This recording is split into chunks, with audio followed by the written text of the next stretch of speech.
একটি নিষ্পাপ শিশু যার পৃথিবীর আলো বাতাস চেনারও সময় হয়নি, তাকে যেভাবে নির্মমভাবে হত্যা করা হয়েছে তা কোনো পশুর পক্ষেও সম্ভব নয়।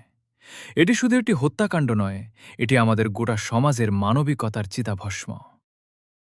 পৈশাচিকতার চরম সীমা। রামেশার স্তব্ধ হয়ে যাওয়া চোখগুলো আজ আমাদের বিচার ব্যবস্থার দিকে তাকিয়ে বিচার চাইছে। যে হাত একটি অবোধ শিশুর ওপর ধারালো অস্ত্র বা আঘাত তুলতে পারে, সেই হাত কোনো মানুষের হাত হতে পারে না। তা এক হিংস্র দানবের নখর। বিবেকের কাছে প্রশ্ন, আমরা কেমন সমাজে বাস করছি যেখানে ফুল ফোটার আগেই তাকে ছিঁড়ে কুটি কুটি করা হয়? এই নীরবতা ভেঙে ফেলার সময় এখনই। আজ যদি আমরা রামেশা হত্যার বিরুদ্ধে বজ্রকণ্ঠে আওয়াজ না তুলি, তবে পরবর্তী শিকার যে কেউ হতে পারে। শানিত দাবি, কোনো অজুহাত নয়, কোনো দীর্ঘসূত্রিতা নয়। রামেশার খুনিদের আইনি প্রক্রিয়ার সর্বোচ্চ এবং দৃষ্টান্তমূলক শাস্তি দিতে হবে।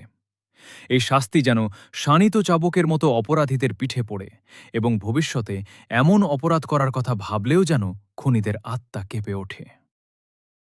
রামেশার রক্তে ভেজা মাটি আজ কাপুরুষোচিত নীরবতাকে ধিক্কার জানায়। এই অন্যায়ের বিচার না হওয়া পর্যন্ত আমাদের প্রতিবাদ থামবে না, থামতে দেওয়া যায় না।